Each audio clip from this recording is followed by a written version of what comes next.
It's the Battle of the Bricks, Miami Redhawks versus the Ohio Bobcats in a rivalry game. This one is going to be one for the ages. Getting our first look at the all-red uniforms as we're 2-4, taking on our rivals also at 2-4. This is a big week for us. We need to win a lot of games if we're going to be bowl eligible. One of the biggest recruits at this game right now is Walter So. He's got 95 speed for a corner, and he's coming to the game this week. As we are underway here in Oxford, trying to get our third win of the season, winning the all-time rivalry 55-42. We had such a nice offensive showing last week, but we just could not put it together. The defense was terrible. It is an opportunity for us to get some redemption as a great TFL from Corey Subtle. Nothing subtle about that one. He snuck right into the backfield and gets the TFL. It's a 3-yard loss on the play as they're going to scramble with their quarterback, and he takes a hit. Parker Navarro gets a few yards on the scramble, and it's going to bring up a third down situation. Dropping back to pass, throws it over the middle, and it's a perfect complete pass to Rodney Harris II.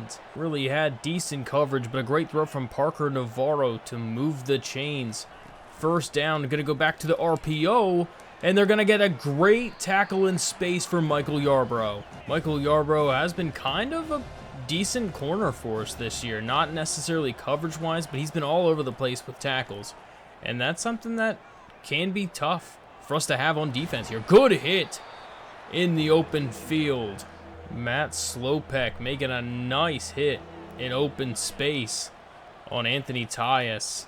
Gonna go to the screen play, and he's gonna barely get the first. Ty Wise not able to get there in time as they are barely moving the chains. An unfortunate first down gain as they're gonna run the ball to nothing. Ty Wise.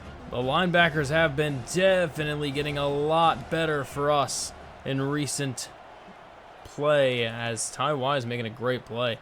Goodness, the screens are just working so well right now. Nolan McCormick getting some yards. About to send the house on third down. Can we get there in time? We see the screen this time. We're not going to get fooled again as it's a huge tackle. And this is a long field goal. Fourth down, kick is away, and it is no good. Missed it right. Good defensive hold for the Redhawks as we have a chance on offense. So Brett Gabbert to take the field on offense as we're going to get a yard. Brett Gabbert was having one of the best games of his career last week, but we could not get the dub, which is just unfortunate. Instead, we're just going to have to scramble with him, and he's going to get a huge gain down the field for 19 yards on the scramble. The screen pass, Keon Mozzie couldn't get out of the backfield, and Brett Gabbert just took it upon himself to get the yards needed. As Keon Mozzie with a nice gain downfield to the 21. Keon Mozzie also having a nice gain last week. He had up over 100 yards on the game, and that was his first time breaking 100 yards. Keon Mozzie gonna fight for some yards. He gets another 8. Second down and 2. Throwing it just in time. Just barely got it off. And instead, just gonna have to throw it short, and he drops it. Offensive coordinator wants us to go for it on fourth down. We were so close to getting it the last play. See if we can get it this time. Throws a dart to Cade McDonald, who picks up the first down, and we're down to the 4. Really solid play call to pick it up. Trying to get to the end zone. He gets a yard, bringing up a second down and goal situation. And here we are. On the run, Keon Mozzie to the 1. Third and goal. Gonna run the ball off to Keon Mozzie. He jumps over, and he's in for the touchdown. We're gonna go up 7-0. Redhawks are on the board thanks to Keon Mozzie and this Redhawk offense. And we're taking a lead in the rivalry game as we're gonna be kicking it back off. Great drive offensively from our boys to just take it down the field. We now find ourselves in an opportunity to see if we can stretch this lead, as it won't happen very well, as a huge gain on the first play, and a massive play from Anthony Tyus, as he now up over 600 rushing yards on the season. Got two guys in the backfield other than the quarterback. Got to run the ball off, and Tyus gets another 4 yards. As we head to the end of the first quarter of play, the Battle of the Bricks, it's 7-0 Redhawks. Might try to send a little bit of pressure here on second and medium. See if we can get something, and a perfect call as they only get a yard. Only getting a yard. Can we hold them out? 3rd down and 5.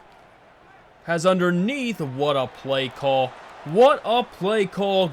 And breaking tackles is a huge play. Parker Navarro connecting with his receiver Owen for a massive gain. Just a massive play from Parker Navarro in this Ohio Bobcat offense, as that is a throw right perfectly executed for the touchdown, and they're going to tie the game. What a throw. Right in front of Eli Blakey. He just couldn't get there in time. What a dot. What a throw to Rodney Harris. Just thread the needle. So that is not how we wanted to have that defensive possession go, clearly, because it's now a tie game. Nice little return from Lionel, though, as it's back to 1st and 10. Keon Mozzie had a kind of a little okay blocking, but then it got blown up. Looked like it had potential to be a little bit better of a run, but just didn't turn out. Instead, we're going to be handing it off to Cade McDonald, who's going to find his way for the 1st down. Really good play from Cade McDonald. He's been our receptions leader this year, but he has not had a touchdown to his name yet. Question is really, will this be the time he gets the touchdown? And he's going to drop it. That is a massive drop. Absolutely massive drop. He's not going to get that first. I feel like we're going to have to be aggressive. I don't like to have to do that, but we really needed to have that 1st down. Throwing it is going to be caught by Javon Tracy for a 1st down. Great throw from Brett Gabbard to get the 1st down, and an even better catch. And Keon Mozzie making a play on the screen, and it is a nice 8-yard gain. 2nd down now and 2. Motioning over receiver. Get him an extra blocker. And Keon Mozzie is going to get a nice gash up the middle to the 27. 1st and 10 now. Throwing it in. He's going to get intercepted. That is the same thing that's happened multiple times this season. He just doesn't have the arm strength for that. It's going to be an open throw, but the safety's just undercutting it fantastically. What a bad play from Brett Gabbard. We were driving down the field so well, and he just finds a way to mess it up. This has been the problem all season for him. He's got the time, but actually, maybe he was just throwing under pressure. We definitely could have seen that as a throw under pressure. That's not good. That's one of the things that's been his problem this year, is that he's always throwing some sketchy passes. Great sack from Slopek, though, as it's going to be a 2nd and long. Great time to dial up the blitz and get some momentum back. And there we are. Going to run the ball, and he's going to lose some yards and a flag. Flag for holding on the offense. That's the question. I think we take the 3rd and 18, though. Don't mind a 3rd and 18. Give them less opportunities to get the 1st down. 3rd and 18 situation. Throwing it over the middle. What a dime. Parker Navarro. Holy smokes, what a throw. What a throw from Parker Navarro. Look, this guy is not open right now. He lets go of the pass right there and just places it to perfection. What a throw from Parker Navarro. I mean, you can't even do anything about that. That's just actually incredible. Actually incredible play. Bringing up a 2nd down and medium. Going to run the ball, and he's not going to get much. Brings us to the 2-minute warning. 2-minute warning. 3rd down. Throwing it short of the first, but he'll get it anyway. What a play from the Bobcats as they are driving up over 1,000 yards passing this season for Parker Navarro, and he's looking like Tom Brady in his prime right now. Don't really have much of an answer for him at this point. He is just picking us apart and throwing some great throws. We knew it was a screen, but we just couldn't get out there in time, and luckily it's only a gain of 6. 2nd down and 4. Throwing it, beautiful throw, touchdown Ohio. Just no answer defensively to stop this team right now. Parker Navarro is 13 for 13. He has not thrown an incomplete pass in this game. Just absolutely incredible. I mean, I don't really even know how we stop this right now. Got about a minute and a half to put up some points before the half, ideally. Going to be able to throw this one off. Keon Mozzie getting another opportunity and gets 9 yards. Unfortunate, weren't able to get the first down, so the clock will run quite a bit. 2nd down now. Going to try to scramble, and we're going to have to call a timeout. That sucks. Wasn't anybody open. Throwing it, and he's going to catch it. Breaks a tackle, and Reggie Virgil for a first down. What a play. What a big move from Reggie Virgil. Down to 30 seconds left in the half. Trying to find some space for a play here. Throwing this thing deep to our number 1 guy, and it's tipped incomplete. 2nd down and 10. Just nothing doing. Another timeout. Probably would have had somebody quite late. But instead, going to try to throw that one, and it's knocked incomplete. Gave him a great opportunity, and he dropped it. Actually threw a pretty accurate ball right there. That had a very high chance of being right on the money to be caught for a nice gain, but he's not able to hold on. So we'll try to do our best to not allow a massive one-play touchdown with only 9 seconds left, but no promises. Huge hit from Slopek, but it's 14-7, and it really should be an even game right now at 14 all. But Adonis Williams got that nice interception on the slow reaction from Brett Gabbert and the lack of throw power. But really right now, we just can't stop Parker Navarro to save our lives. He has not thrown an incompletion at all in this entire game. He is absolutely murdering this defense. But it is a rivalry game, so he is on his A game. We'll tell you that much for sure.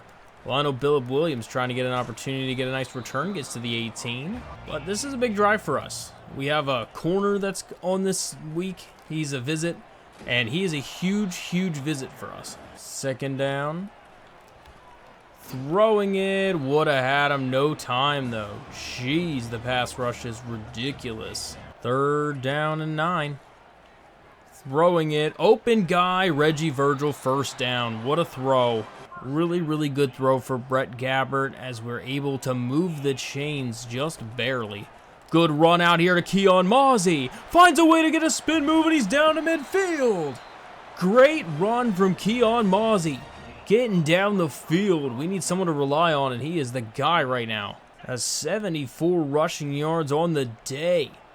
We'll give him a little bit of a break and let our man Kenny get a carry. Gets 3.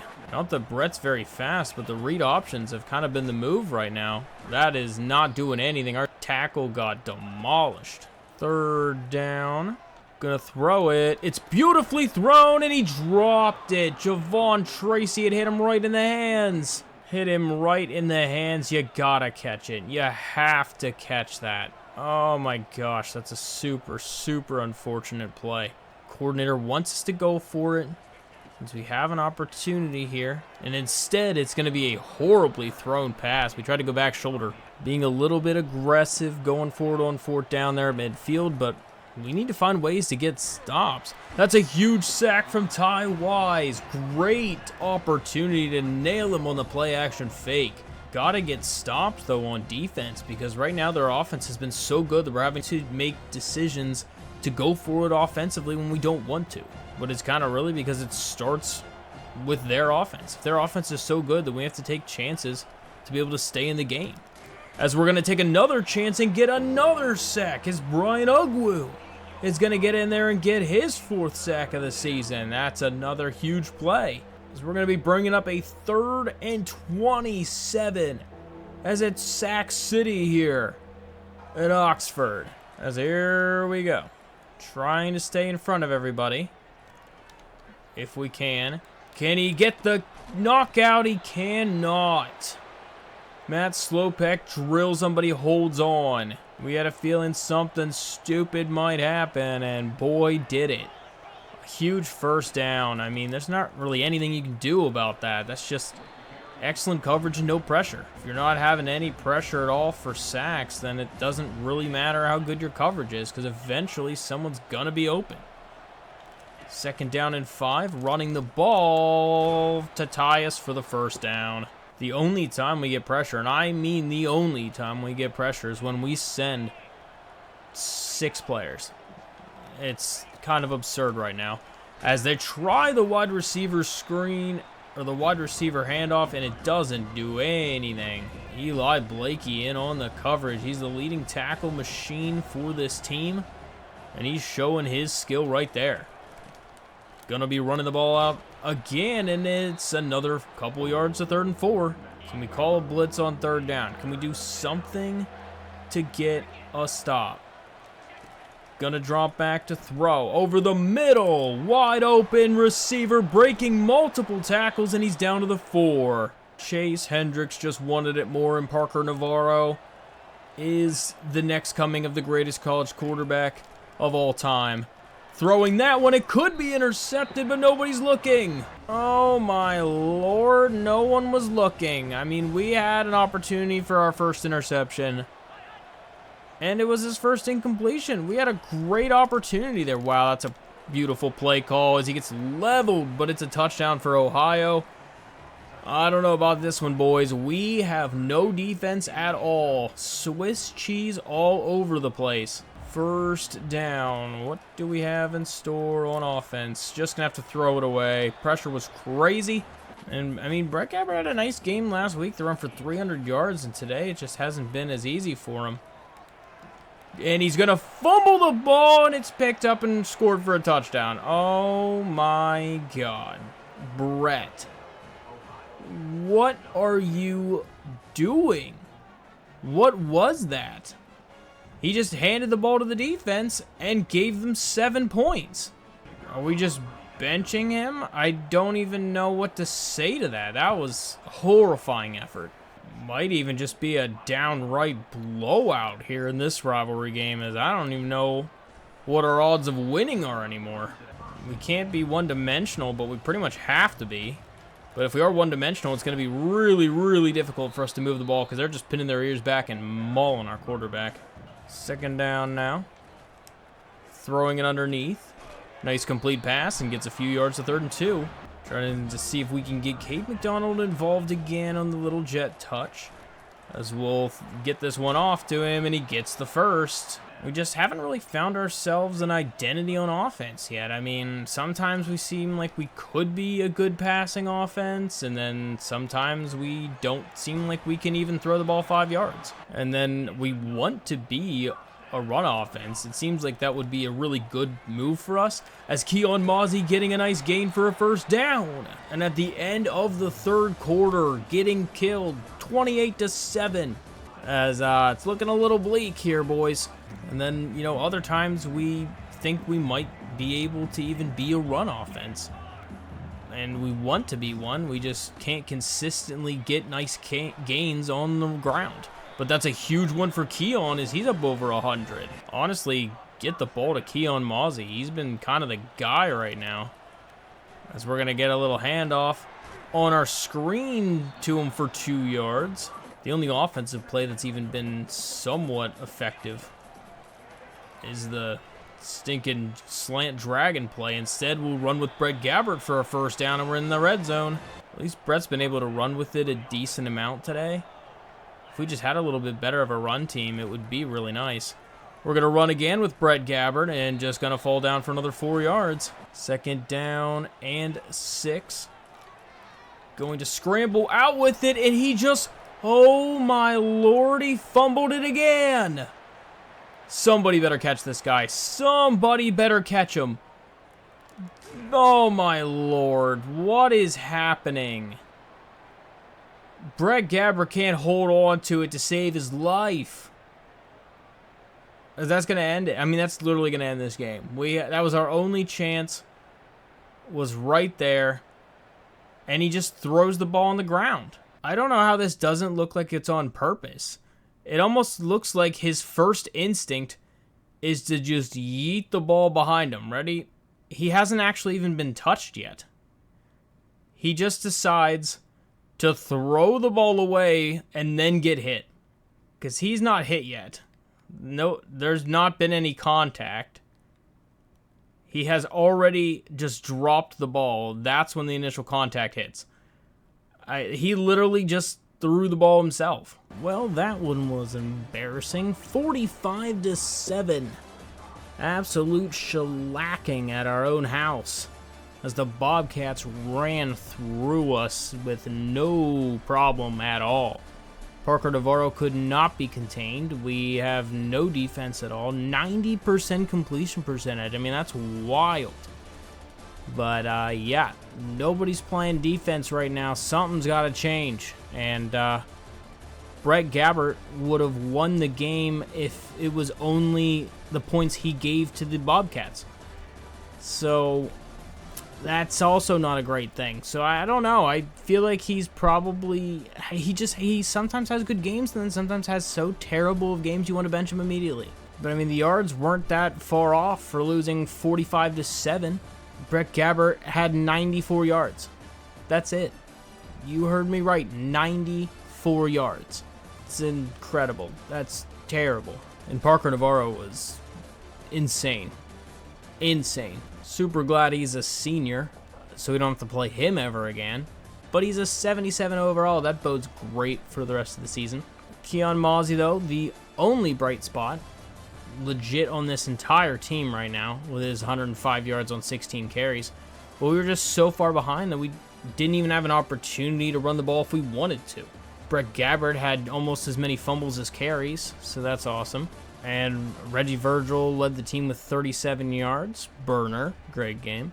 Gabe McDonald, 5 catches for 20 yards. I mean, that's just, yeah, it was nothing to write down on the good paper in that one. Ty Wise had 10 tackles, which was the leader for that. Brian Ugwu had 3 TFLs. A sack for Brian, 1 for Ty, and half a sack for Matt and Michael. No interceptions, because again, we don't play defense. I mean, boys, we're plummeting into the bottom of the MAC. We are flying down here. The Bobcats were literally last place in the MAC, and we got shellacked by them. So, yeah, that is not good. Not good at all. The offense being the 75, we can definitely feel that. We have to just find a way to stay their coach. We are on the hot seat. We were supposed to win 8 games this year, and that is definitely not happening. As we are only 2 losses away from not even making a bowl game and having no shot at making a bowl game. As we are kind of through playing some of the supposedly easier games of the schedule.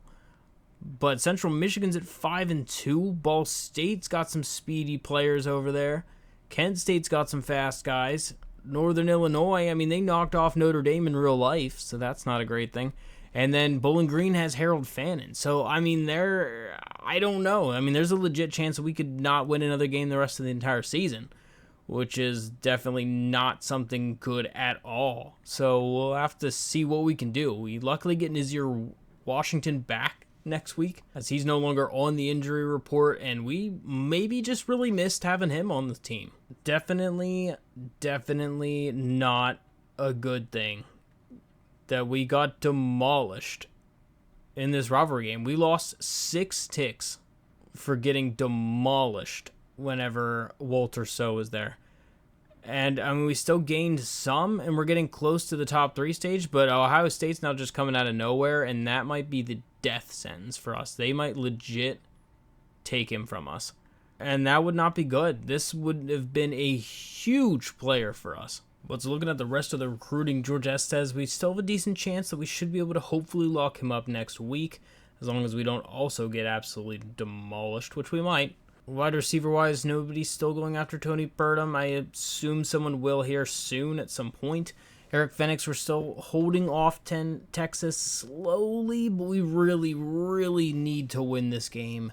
This Week 9 game against Central Michigan, having a visit for him, that's probably the only chance. That's probably legit the only shot that we have is to absolutely kill it in this game.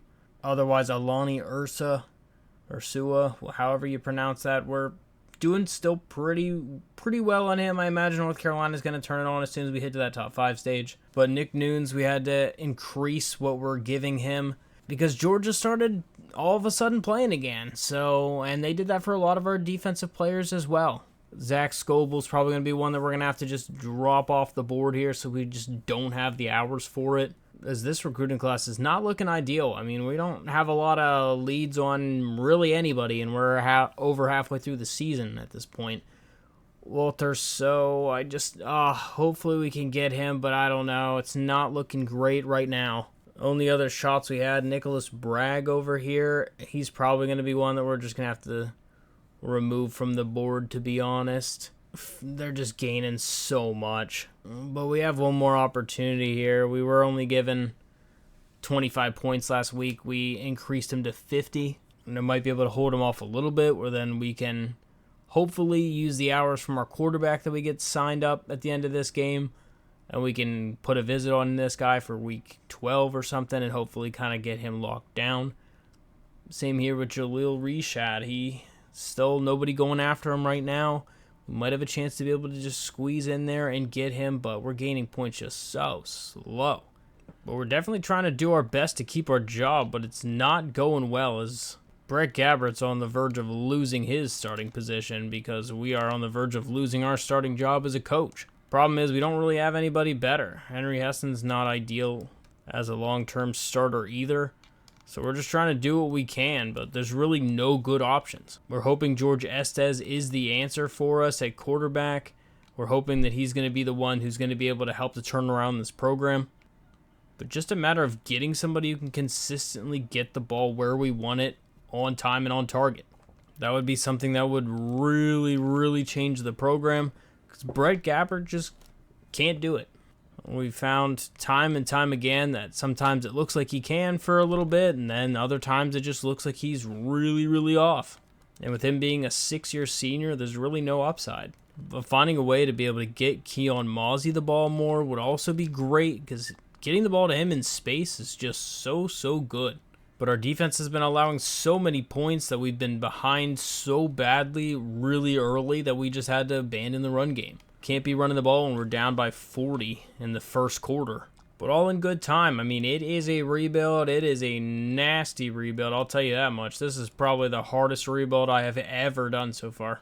Especially because with the sliders on top of it, this one's tough. But we will be sticking through the grind. We're going to find a way to get this to be a success. We just have to figure out what we got to do for it. But it is definitely not going to be easy and not going to be a quick rebuild, and that is what we were looking for. We didn't want to be a rebuild in 3 seasons, so we got that exactly as we wanted it to be. So that is perfect. But definitely going to be a challenge. But next week will be a super important week in the series as we play against Central Michigan. This is really the make or break game. If we lose this game, we have a potential to lose the last of the recruits that we were really trying to focus on getting. And if we lose them, this whole kind of recruiting season's a wash. We're going to have to hope that the transfer portal is pretty kind to us, because I'll tell you what, the regular season recruiting definitely wasn't. But if we do get a win, it should set us up pretty well for getting a handful of players, and even make it somewhat realistic that we can end up getting that 4-star receiver. And I mean, getting a 4-star receiver and our quarterback of the future would be an incredible gain for us, especially if we were able to find a way to keep Walter So. If we could get him on this squad too, that'd be so good, considering there is a decent chance that we end up getting that safety, at least the one safety. And if we got at least one of those 4-star safeties, a corner, a wide receiver, and a quarterback, that'd be a pretty solid class. We'd have some people to work with, because right now that's the problem. When it comes down to crunch time, we just don't have very many consistent players that we can get the ball to. I like the receiving core and the potential that we have, but they either don't always find ways to get open, they drop the ball, or our quarterback's not able to get it to them at the right time. And that combo has led to quite a few losses this year. But hopefully we have a plan to fix that. But in the meantime, we got to focus all our efforts on winning against Central Michigan. Nothing else matters right now. We have to win this game against Central Michigan. But that is going to end the video for today. Hope you guys enjoyed it and are enjoying the grind. But until next time, why don't you try out one of these videos?